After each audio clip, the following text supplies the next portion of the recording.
Hello friends, welcome back to GK Prince Academy. तो आज की इस वीडियो में हम डिस्कस करेंगे कंप्यूटर और सूचना प्रौद्योगिकी के अवधारणाओं एवं इस क्षेत्र में समसामयिक प्रौद्योगिकी विकास एवं नवाचार के ज्ञान से संबंधित होगा, जो कि UP triple S C VPO और साथ ही साथ जूनियर असिस्टेंट के कंप्यूटर का जो सिलेबस दिया गया है वो लगभग दोनों का सेम है। और दोनों एग्ज़ाम्स के जो है फॉर्म मतलब आ चुके हैं, जो कि शॉर्ट लिस्ट जारी हो गया है। तो ये एग्ज़ाम आने वाले दिनों में होने वाला है। तो इन दोनों एग्ज़ामों के लिए जो है ये वीडियो जो है कंप्यूटर का, ये जो है मैं मतलब ये तीसरा चैप्टर होगा। इसके पहले 2 चैप्टर हो चुका है। तो तीनों मतलब जितना भी होगा इसमें हम चैप्टर वाइज कराएंगे, तो सभी आपके लिए जो है इन दोनों एग्जाम्स के लिए बहुत ही इंपॉर्टेंट होने वाला है। साथ ही साथ और कोई भी यूपी ट्रिपल एस सी का कोई भी वनडे एग्ज़ाम है और उसमें अगर यूपी कंप्यूटर से पूछे जाएंगे तो उसमें भी जो है ये इम्पॉर्टेंट होगा। ठीक है, इसके पिछले वाले वीडियो में हार्डवेयर हुआ था। आज की इस वीडियो में हम सॉफ्टवेयर से संबंधित चीज़ों को जानेंगे डिटेल में, किस तरीके से सॉफ्टवेयर क्या होता है, सॉफ्टवेयर के प्रकार क्या क्या हैं। ठीक है, और सॉफ्टवेयर से संबंधित कुछ इसमें क्वेश्चन हैं जो कि सबसे लास्ट में लिए गए हैं फैक्ट, जो कि पिछले वर्ष जितने भी एग्जाम में वनडे एग्जाम में पूछे गए हैं सभी के सभी इसमें भी मैंने वो लिया हुआ है। तो एग्ज़ाम के पॉइंट ऑफ व्यू से बहुत ही इंपॉर्टेंट वीडियो होगा, इसलिए वीडियो को पूरा देखिएगा, एंड तक देखिएगा। और हाँ, इसका पुराना वीडियो अगर आप लोगों ने नहीं देखा पिछला वाला इससे रिलेटेड, कंप्यूटर से रिलेटेड, तो चैनल पेज पर जाइए, उसका लिंक मैं डिस्क्रिप्शन बॉक्स में भी दे दूंगा, वहाँ से आप उसको देख सकते हैं। ठीक है, तो सॉफ्टवेयर की अगर हम बात करेंगे इसमें, तो सॉफ्टवेयर की परिभाषा की अगर हम बात करें तो देखिए, सॉफ्टवेयर जो होता है वो प्रोग्राम, नियम और क्रियाओं का समूह होता है। ठीक है, जो कंप्यूटर सिस्टम के कार्यों को क्या करता है, नियंत्रित करता है और कंप्यूटर के विभिन्न हार्डवेयर के बीच समन्वय स्थापित करता है ताकि किसी विशेष कार्य को पूरा किया जा सके। ठीक है, तो एक तरीके से ये कह सकते हैं कि कंप्यूटर में जो सॉफ्टवेयर होता है, सॉफ्टवेयर क्या होता है कि हम जिसको सिर्फ देख सकते हैं, उसको छू नहीं सकते, यानी ये भौतिक नहीं होता। ये जो है सॉफ्टवेयर होता है, यानी कि ये जो है इसको हम सिर्फ देख सकते हैं, इसको छू नहीं सकते, तो उसको हम सॉफ्टवेयर कहते हैं। ठीक है, निर्देशों का समूह या प्रोग्राम होता है जिसका उपयोग कंप्यूटर को संचालित करने और कुछ विशिष्ट कार्यों को निष्पादित करने के लिए बेसिकली किया जाता है। सॉफ्टवेयर जो होता है हार्डवेयर को यह बताता है कि उसे क्या करना है, कब करना है और कैसे करना है, ये सॉफ्टवेयर का काम होता है और हार्डवेयर को ये बताता है। ठीक है, तो इस तरीके से सॉफ्टवेयर की बात करें तो सॉफ्टवेयर जो होता है कंप्यूटर का वो भाग होता है जिसको हम छू नहीं सकते। अगर हार्डवेयर इंजन है तो सॉफ्टवेयर उसका क्या है, ईंधन होता है। इस तरीके से समझ सकते हैं। ठीक है, साधा प्रोग्राम जो होता है वो एप्लीकेशन और सॉफ्टवेयर का एक ही चीज़ को इंगित करते हैं।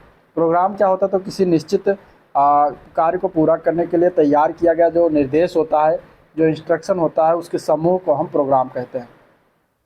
ठीक है, जैसे कि इधर लिखा हुआ हम छू नहीं सकते, और अगर हार्डवेयर इंजन है तो सॉफ्टवेयर उसका ईंधन है, और इस प्रकार जो है एप्लीकेशन और सॉफ्टवेयर एक ही प्रकार के होते हैं। इतिहास की अगर हम बात करेंगे तो एक थे एडा लॉलेस। ठीक है, एडा लॉलेस ने जो है 19वीं शताब्दी में दुनिया का पहला प्रोग्राम लिखा था, जिन्हें चार्ल्स बेबेज के एनालिटिकल इंजन के लिए जो है प्रकाशित किया गया था। एडा को पहली कंप्यूटर प्रोग्रामर के रूप में भी जाना जाता है, तो ये याद रखिएगा, एडा लॉलेस को पहली कंप्यूटर प्रोग्रामर के रूप में भी जानते हैं। ठीक है,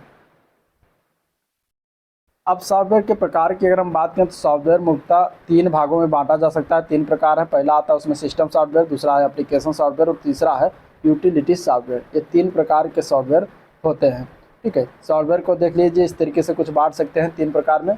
पहला उसमें सिस्टम सॉफ्टवेयर, दूसरा है एप्लीकेशन सॉफ्टवेयर, तीसरा आता है इसमें यूटिलिटी सॉफ्टवेयर। सिस्टम सॉफ्टवेयर को हम 2 टाइप से बांट सकते हैं। उसमें पहला आएगा ऑपरेटिंग सॉफ्टवेयर, दूसरा होता है उसमें language translator software.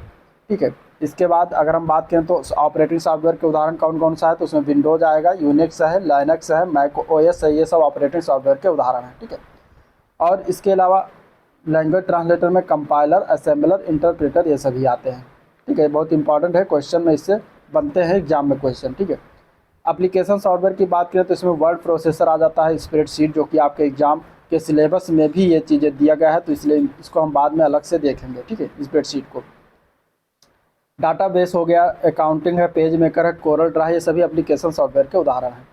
Utility software में क्या चीज़ें आती हैं, तो उसमें जो है एंटीवायरस आता है, बैकअप प्रोग्राम जो है, फाइल मैनेजर है, ये सभी क्या है, ये सभी जो है आपके यूटिलिटी सॉफ्टवेयर के अंतर्गत आते हैं, ये उदाहरण होते हैं।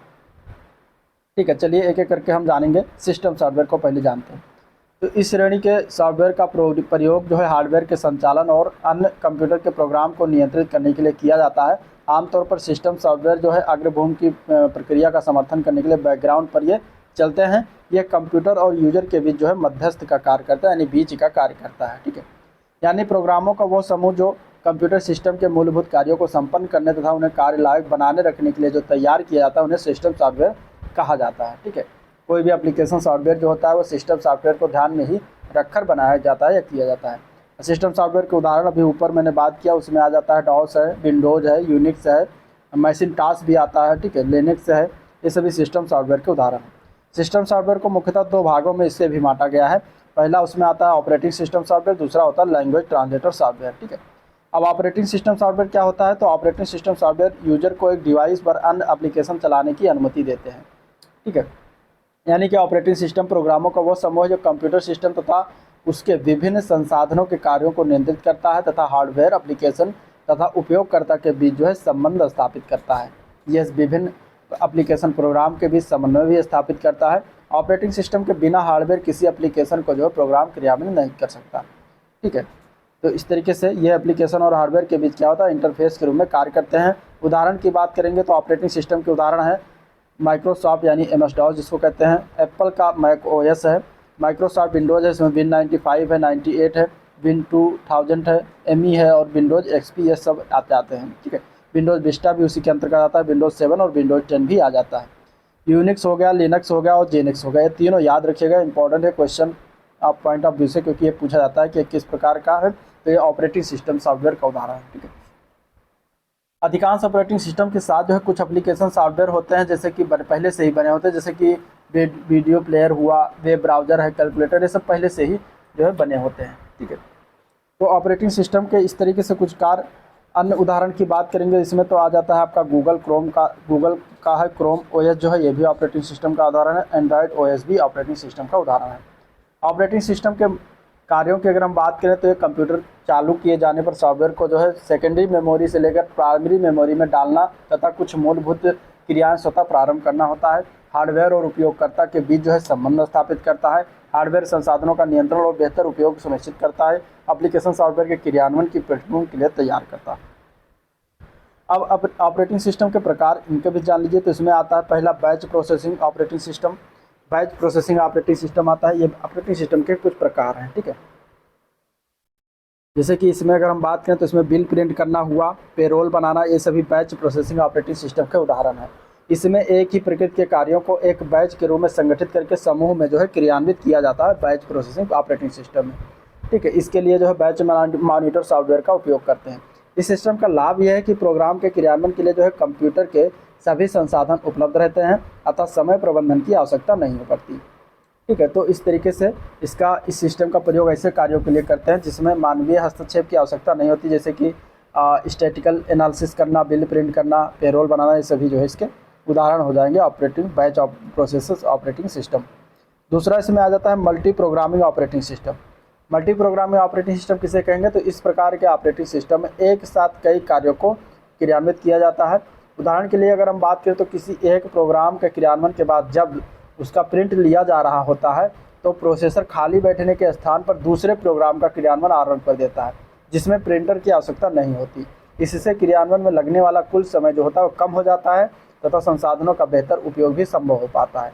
तो मल्टी ऑपरेटिंग सिस्टम में प्रोसेसर कई प्रोग्रामों को एक साथ क्रियान्वित नहीं करता, बल्कि एक समय में एक ही निर्देश को संपादित करता है। एक निर्देश संपादित होने के बाद ही मेन मेमोरी में दूसरे कार्य को निर्देश को संपादित करता है। अब इसके उदाहरण में जैसे विंडोज़ हो गया, लिनक्स आ गया, इंपॉर्टेंट है। ठीक है, मल्टी प्रोग्रामिंग ऑपरेटिंग सिस्टम का ये उदाहरण।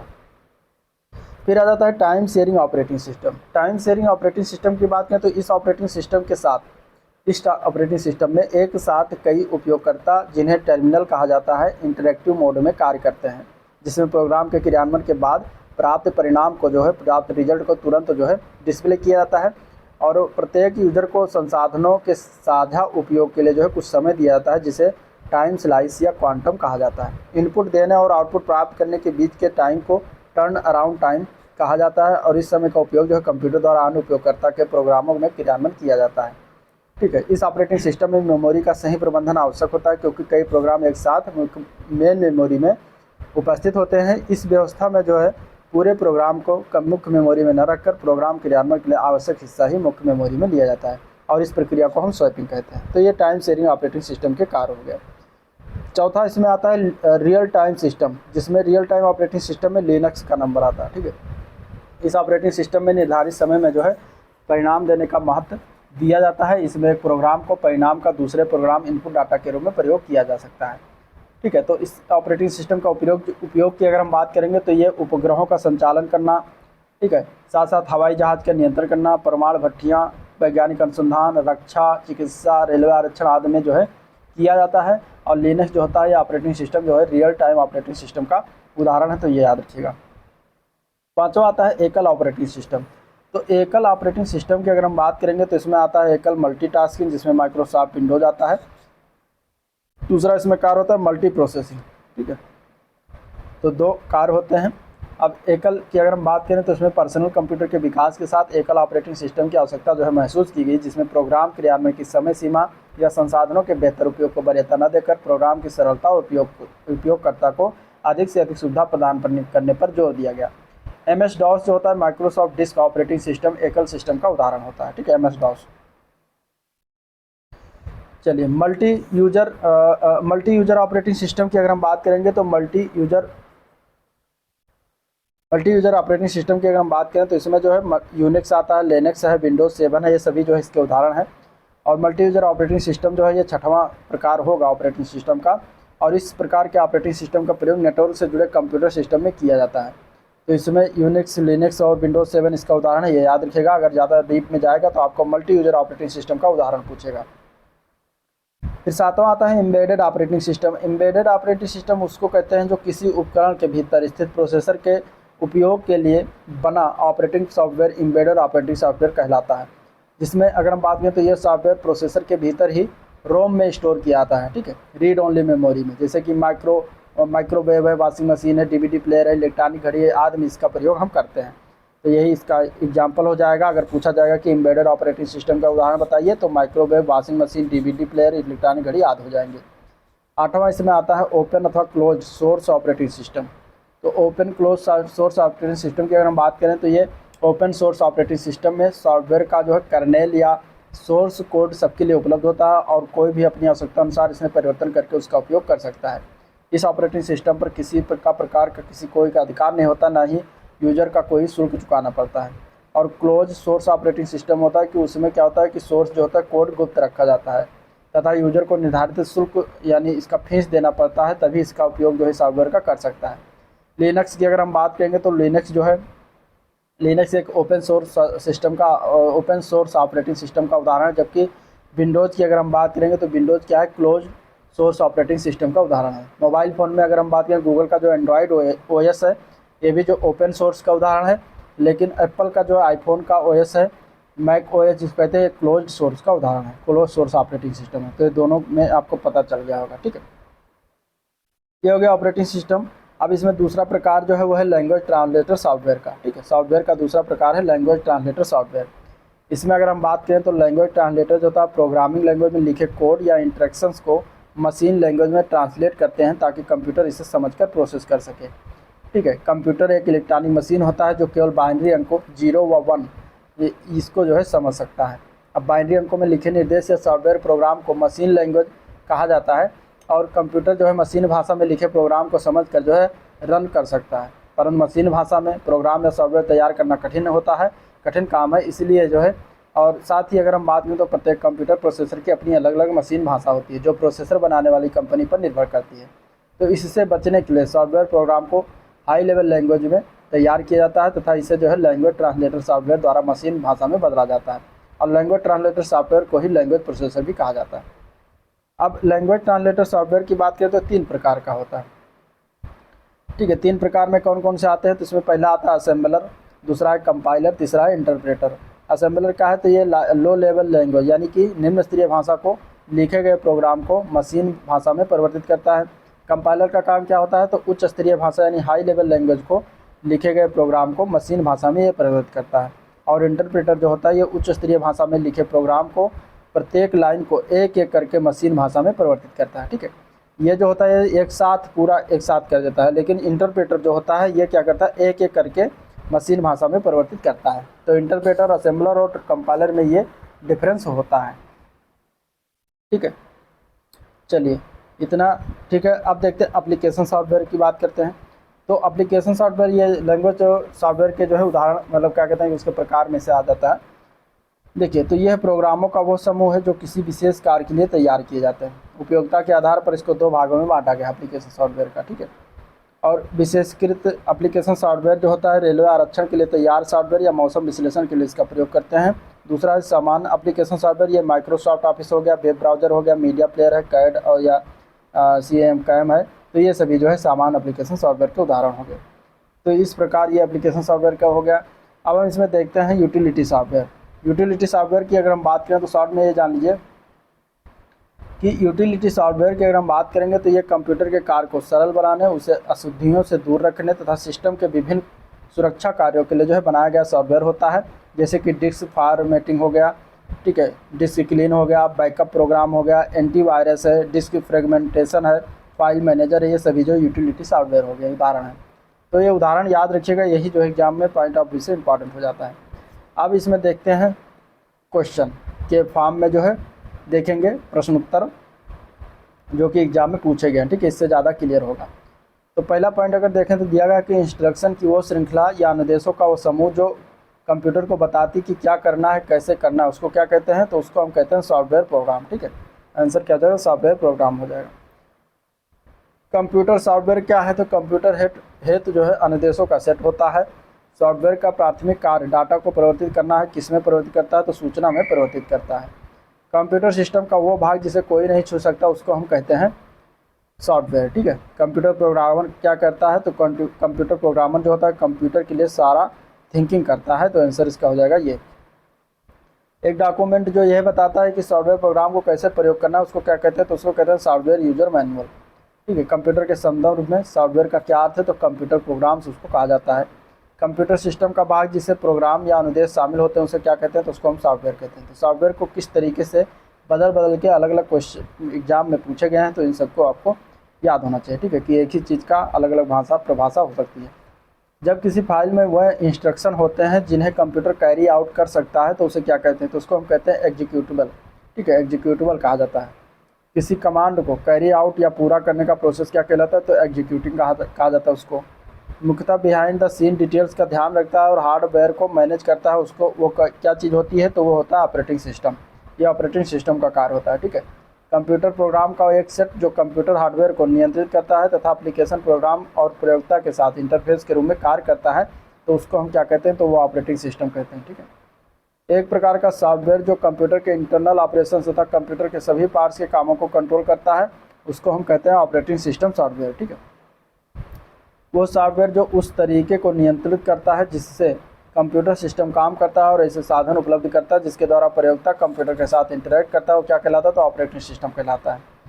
अगला इसमें पॉइंट है कि एक कंप्यूटर विशेषज्ञ जो सॉफ्टवेयर तैयार करता है और उनकी जांच करता है, क्या कहलाता है, तो प्रोग्रामर कहलाता है। कंप्यूटर को संचालित करने में प्रयुक्त डाटा या सूचना क्या कहलाती है, तो सॉफ्टवेयर कहा जाता है उसको। किसी निर्धारित कार्य को पूरा करने के लिए तैयार सॉफ्टवेयर क्या कहलाता है, तो प्रोग्राम उसको कहते हैं, ठीक है। हार्डवेयर क्या है, तो हार्डवेयर जो होता है वो कंप्यूटर का भौतिक भाग होता है जिसको हम छू सकते हैं, देख सकते हैं, ठीक है, वो सभी जो है हार्डवेयर के रूप में आएगा। जैसे कि कंप्यूटर की अगर बात करें तो कीबोर्ड हो गया हार्डवेयर है, ठीक है, CPU हार्डवेयर है, मॉनिटर हार्डवेयर है, माउस, ये सभी हार्डवेयर के प्रकार हैं, सभी उदाहरण है। अगला है किसी कार्य के निष्पादन के लिए तैयार प्रोग्राम जिसमें किसी परिवर्तन की ज़रूरत नहीं उसको क्या कहते हैं, तो उसको कहते हैं एग्जीक्यूटेबल प्रोग्राम। क्या कहते हैं, एग्जीक्यूटेबल प्रोग्राम। वास्तविक और भौतिक कंप्यूटर उपकरण जिन्हें देखा और छुआ जा सकता है उनको क्या कहते हैं, तो हार्डवेयर कहते हैं, ठीक है। सिस्टम सॉफ्टवेयर क्या होता है, तो कंप्यूटर के इंटरनल रिसोर्सेज का नियंत्रण और समन्वय करता है सिस्टम सॉफ्टवेयर। विंडोज़ किसका उदाहरण है, तो ऑपरेटिंग सिस्टम सॉफ्टवेयर का उदाहरण है। ओपन सोर्स ऑपरेटिंग सिस्टम कौन कौन सा है, तो लिनक्स है और एंड्रॉयड है, ये दोनों जो है ओपन सोर्स ऑपरेटिंग सिस्टम के उदाहरण हैं। लिनक्स क्या है, तो ये ऑपरेटिंग सिस्टम का नाम है और ओपन सोर्स ऑपरेटिंग सिस्टम का उदाहरण है। दो या अधिक प्रोग्राम के एक साथ प्रोसेसिंग की प्रक्रिया क्या कहलाती है, तो उसको हम कहते हैं मल्टी प्रोसेसिंग, ठीक है। जब बड़े मेल ऑर्डर वाली कंपनी ऑर्डर करती है और एक बड़े सेट में उन्हें प्रोसेस करती है तो प्रक्रिया क्या कहती है, तो उसको कहते हैं बैच प्रोसेसिंग। एक ही प्रोसेसर का प्रयोग करते हुए एक ही कंप्यूटर सिस्टम में एक साथ दो या अधिक प्रोग्रामों को चलाने की ऑपरेटिंग सिस्टम की क्षमता क्या कहलाती है, तो मल्टी प्रोग्रामिंग कहलाती है। ऑपरेटिंग सिस्टम की उस क्षमता को क्या कहते हैं जिसमें कई प्रोसेसर या सीपीयू का प्रयोग करते हुए किसी एक ही कंप्यूटर सिस्टम में एक साथ दो या अधिक इंस्ट्रक्शन प्रोग्राम का एग्जीक्यूट किए जा सकते हैं, तो उसको हम मल्टी प्रोसेसिंग सिस्टम कहते हैं। ठीक है, तो क्या कहते हैं, मल्टी प्रोसेसिंग सिस्टम कहते हैं। नेक्स्ट पॉइंट है, इसमें एक समय में अधिक से अधिक एप्लीकेशन चलाने की ऑपरेटिंग सिस्टम क्षमता को क्या कहा जाता है, तो उसको कहा जाता है मल्टीटास्किंग। ठीक है, डाटा सोर्स से डॉक्यूमेंट को कलेक्ट किया जाता है जिन्हें ग्रुप्स में रखा जाता है, फिर कंप्यूटर में इनपुट किया जाता है तथा एक प्रकार के सभी कार्यों को एक साथ प्रोसेस किया जाता है, तो बैच प्रोसेसिंग मेथड में होता है। कंप्यूटर शब्दावली में डॉस का क्या अर्थ होता है, तो डॉस मीन्स होता है डिस्क ऑपरेटिंग सिस्टम। कौन सा ऑपरेटिंग सिस्टम डिवाइस से स्वतः पूर्ण है और रोम में रहता है, तो वो होता है एम्बेडेड ऑपरेटिंग सिस्टम। ठीक है, इस तरीके से देखिए क्वेश्चन बनता है। तो एम्बेडेड ऑपरेटिंग सिस्टम जान लीजिए, ये ऐसा प्रकार का ऑपरेटिंग सिस्टम जो डिवाइस में स्वतः जो है पूर्ण होता है और रोम में स्टोर रहता है। डिस्क प्रचालन तत्व जिसको डिस्क ऑपरेटिंग सिस्टम कहते हैं, डॉस कहते हैं, इसका एक कमांड क्या होता है, तो फॉर्मेट एक कमांड होता है। स्वचालित संस्थानों में विशाल लेन देन को किससे प्रोसेस किया जाता है, तो ये जो है बैच प्रोसेसिंग से प्रोसेस करते हैं। जब एक कंप्यूटर में दो प्रोसेसर लगाए जाते हैं तो उसे क्या कहते हैं, तो उसे पैरेलल जो है प्रोसेसिंग कहते हैं। इसका प्रयोग अत्यधिक बड़ी फाइलों के लिए जहाँ फास्ट रिस्पांस टाइम अधिक महत्वपूर्ण नहीं होता वहाँ किया जाता है, तथा डाटा को एक अवधि के दौरान एकत्रित करके बैच के रूप में जो है प्रोसेस किया जाता है, तो उसको बैच प्रोसेसिंग कहा जाता है। वो कंप्यूटर प्रोग्राम जो एक बार में एक प्रोग्राम अनुदेश को मशीन भाषा में अनुवादित करता है उसको इंटरप्रेटर कहते हैं। कंपाइलर क्या है, तो एक ऐसा प्रोग्राम जो उच्च स्तरीय भाषा में लिखित प्रोग्राम को मशीनी लैंग्वेज में बदलता है। ठीक है, कौन सा ट्रांसलेटर प्रोग्राम सभी स्टेटमेंट्स को एक सिंगल बैच में कन्वर्ट करता है तो और इंस्ट्रक्शन के रिजल्टिंग कलेक्शन को एक नई फाइल में रखता है, तो कंपाइलर इसका ये काम करता है। ठीक है, इससे युक्त प्रोग्रामिंग लैंग्वेज थीमा प्रोग्राम एग्जीक्यूशन करता है, तो वो इंटरप्रेटर होता है। कंपाइलर सॉफ्टवेयर प्रोग्राम की किस गलती का पता लगाता है, तो सिंटेक्स एरर जो होता है उसकी जो है उसका पता लगाता है। अगला पॉइंट है, असेंबलर का कार्य क्या होता है, तो असेंबली भाषा को मशीन भाषा में परिवर्तित करना इसका मेन काम होता है। ठीक है, कंपाइलर और ट्रांसलेटर क्या है, तो दोनों सिस्टम सॉफ्टवेयर हैं। किस भाषा में लिखे गए प्रोग्राम को ट्रांसलेट करने के लिए कंपाइलर का प्रयोग किया जाता है, तो उच्च स्तरीय भाषा में लिखे गए प्रोग्राम को कंपाइलर का प्रयोग करते हैं। ठीक है, ट्रांसलेट करने के लिए। असेंबलर का प्रयोग निम्नलिखित में से किस भाषा में लिखे प्रोग्राम को ट्रांसलेट करने के लिए किया जाता है, तो निम्न स्तरीय भाषा को ट्रांसलेट करने के लिए असेंबलर का प्रयोग करते हैं। Computer program high level language में लिखा जाता है। मानव द्वारा पढ़े जाने योग्य प्रोग्राम को इस अनुवाद को क्या कहा जाता है, तो सोर्स कोड इसको कहा जाता है। ठीक है, कंप्यूटर का माइक्रो प्रोसेसर कौन सी भाषा बिना ट्रांसलेटर प्रोग्राम के समझ सकता है, तो वो होता है मशीन भाषा। कंपाइलर सॉफ्टवेयर प्रोग्राम जो होता है वो स्रोत प्रोग्राम का ऑब्जेक्ट कोड में अनुवाद करता है। ठीक है, प्रोग्राम के कंपाइलिंग से क्या बनता है, तो एग्जीक्यूटेबल प्रोग्राम बनता है, आंसर इसका हो जाएगा। नेक्स्ट है कि वो ट्रांसलेटर प्रोग्राम जो असेंबली भाषा को मशीन भाषा में परिवर्तित करता है क्या कहलाता है, तो असेंबलर कहलाता है।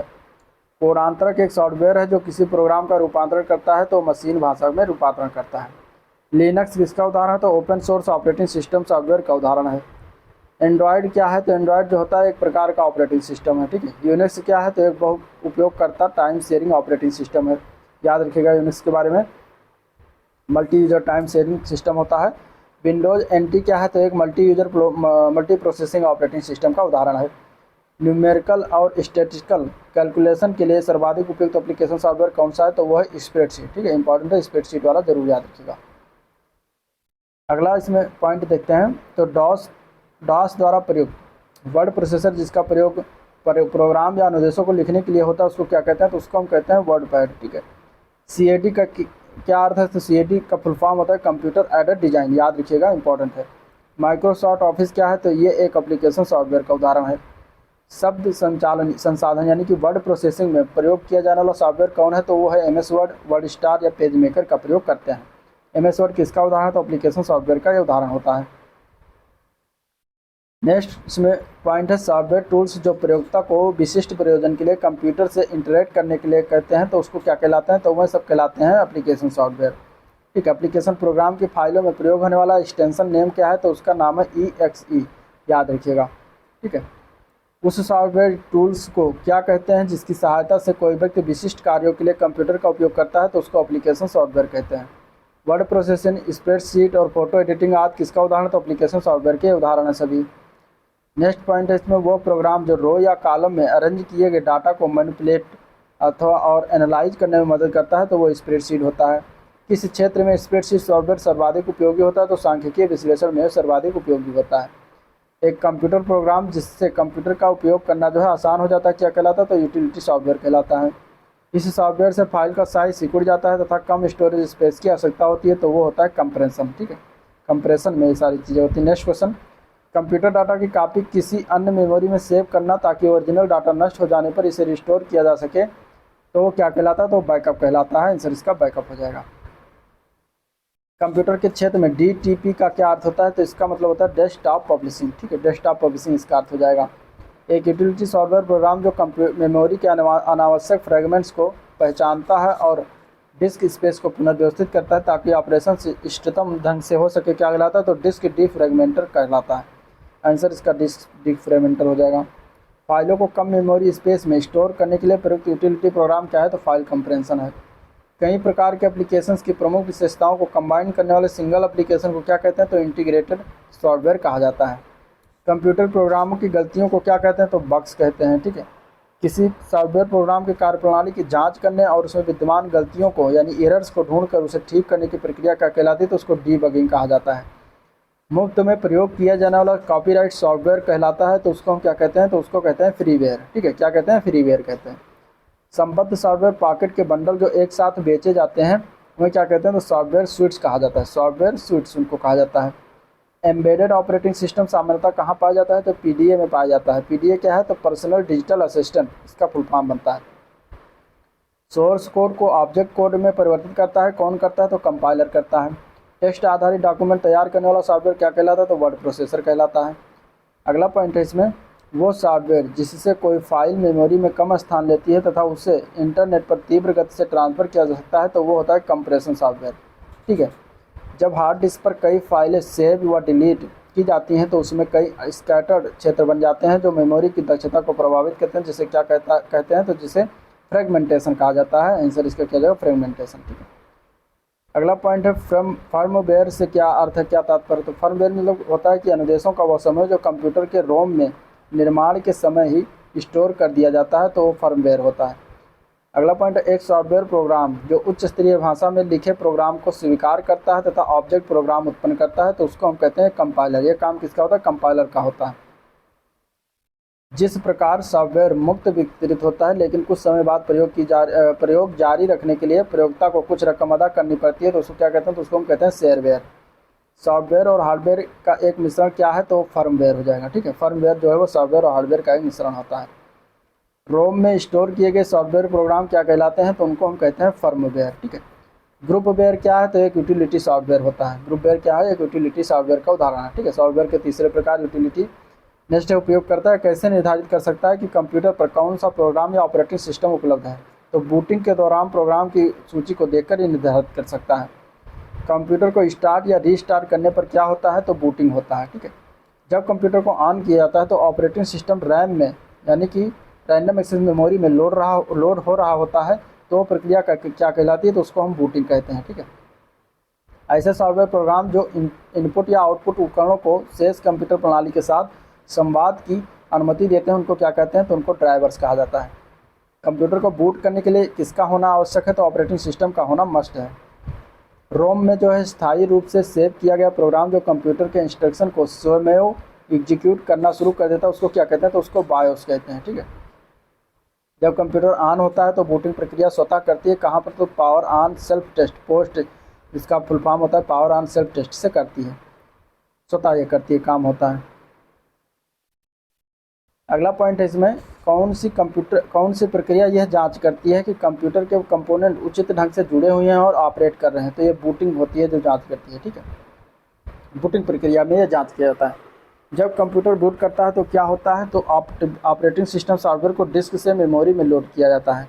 कंप्यूटर पर स्थित किसी प्रोग्राम को हटाने के लिए कौन सा कमांड होता है तो उसको अनइंस्टॉल किया जाता है। ठीक है, कंप्यूटर सिस्टम में बायोस का क्या अर्थ है तो बायोस का फुल फॉर्म है basic input output system. Important है, कंप्यूटर सिस्टम का वह भाग जो आवश्यक पेरिफेरल्स को मैनेज करता है तो उसको बायोस कहा जाता है। पहले से ही ऑन कंप्यूटर को रिस्टार्ट करना क्या कहलाता है तो उसको हम वार्म बूट कहते हैं। पोस्ट का पूरा नाम क्या है, इंपॉर्टेंट है, पावर ऑन सेल्फ टेस्ट, इसका फुल फॉर्म है, ठीक है, पोस्ट का। जब आप कंप्यूटर बूट करते हैं तो क्या होता है, तो ऑपरेटिंग सिस्टम डिस्क से रैम में कॉपी किया जाता है। GIF का फुल फॉर्म क्या है, तो ग्राफिकल इंटरचेंज फॉर्मेट है इसका पूर्ण नाम, ये भी याद रखिएगा, इंपॉर्टेंट है। नेक्स्ट पॉइंट है, इसका प्रयोग स्क्रीन पर प्रदर्शित हुए चित्रों या आइकन के द्वारा जो है कंप्यूटर सिस्टम को कमांड भेजने के लिए किया जाता है। तो GUI यानी कि ग्राफिकल यूजर इंटरफेस का प्रयोग करते हैं। GIF दूसरा है, ग्राफिकल इंटरचेंज फॉर्मेट है, और GUI है जो कि ग्राफिकल यूजर इंटरफेस होता है। नेक्स्ट पॉइंट है, जो अनुदेश आसानी से समझा सकता है उसे क्या कहते हैं, तो उसको हम कहते हैं यूजर फ्रेंडली। क्या कहते हैं, यूजर फ्रेंडली कहते हैं। अगला पॉइंट है, अनाधिकृत रूप से सॉफ्टवेयर की कॉपी करना और उसका वितरण करना क्या कहलाता है, तो उसको कहते हैं सॉफ्टवेयर पायरेसी, ठीक है। कुछ विशेष प्रतिबंधों के साथ सॉफ्टवेयर के उपयोग का कानूनी अधिकार प्रदान करता है, तो वो उसको हम कहते हैं सॉफ्टवेयर लाइसेंस। कंप्यूटर की वो क्षमता जो नए जोड़े गए किसी हार्डवेयर उपकरण को स्वतः कॉन्फ़िगर कर लेता है उसको क्या कहलाता है, तो उसको कहते हैं प्लग एंड प्ले। यदि कंप्यूटर से कोई नया डिवाइस जैसे कि प्रिंटर या स्कैनर आज जोड़ा जाता है तो उसके उपयोग से पहले इसका इंस्टॉल होना जरूरी है। किसका इंस्टॉल होना चाहिए, जरूरी है, तो डिवाइस ड्राइवर का इंस्टॉल होना जरूरी है। जब कंप्यूटर को बंद यानी ऑफ की स्थिति से ऑन किया जाता है तो इसे क्या कहते हैं, तो इसको हम कहते हैं कोल्ड बूट, ठीक है। इसको हम क्या कहते हैं, इसको हम कहते हैं कोल्ड बूट करना। नेक्स्ट है, पावर ऑन सेल्फ टेस्ट यानी पोस्ट क्या करता है, तो ये कोल्ड बूटिंग का कार्य करता है, ठीक है। पावर ऑन सेल्फ टेस्ट क्या करता है, कोल्ड बूटिंग का कार्य करता है। कॉपीराइट सॉफ्टवेयर का बिना अनुमति के आदान प्रदान करना अनैतिक कहलाता है, क्योंकि इससे क्या होता है, तो इससे कॉपीराइट कानून का जो है उल्लंघन होता है। अगला पॉइंट है, किसी सॉफ्टवेयर प्रोग्राम को सेकेंडरी स्टोरेज मीडिया से हार्ड डिस्क में कॉपी करना क्या कहलाता है, तो सॉफ्टवेयर इंस्टॉलेशन कहलाता है। एक से अधिक प्रोसेसर का साथ साथ एक ही मेमोरी पर परिचालन क्या कहलाता है, तो उसको मल्टी प्रोसेसिंग कहते हैं, ठीक है। तो ये था सॉफ्टवेयर से संबंधित क्वेश्चन एंड उसकी थ्योरी जिसको हम लोगों ने देखा, डिस्कस किया। अगर वीडियो पसंद आया तो लाइक करिएगा, चैनल को सब्सक्राइब नहीं किया है तो अभी तक सब्सक्राइब मत किया है तो कर लीजिएगा, ठीक है। साथ ही साथ अपने दोस्तों में शेयर भी कर दीजिएगा। तो कैसा लगा आपको वीडियो, आप ज़रूर लिख के आप अपना फीडबैक दे सकते हैं कमेंट बॉक्स में, जिससे कि हमें वीडियो आगे बनाने में जो है इसको अच्छा लगेगा कि हाँ पॉजिटिव रिस्पॉन्स आया, ठीक है। तो चलिए वीडियो को एंड करते हैं, मिलते हैं नेक्स्ट वीडियो में, तब तक के लिए थैंक यू। अगला जो चैप्टर होगा इसमें हम स्प्रेडशीट को देखेंगे, जो कि बहुत इंपॉर्टेंट इससे क्वेश्चन ज़रूर बनता है। तो स्प्रेडशीट को हम पूरा देखेंगे कि स्प्रेडशीट क्या होता है, कितने प्रकार का होता है, क्या क्या चीज़ें उसमें होती हैं, सभी को स्प्रेडशीट के अंतर्गत हम देखने वाले हैं। तो देखना मत भूलिएगा, ठीक है। वीडियो को एंड करते हैं, मिलते हैं नेक्स्ट वीडियो में, तब तक के लिए थैंक यू।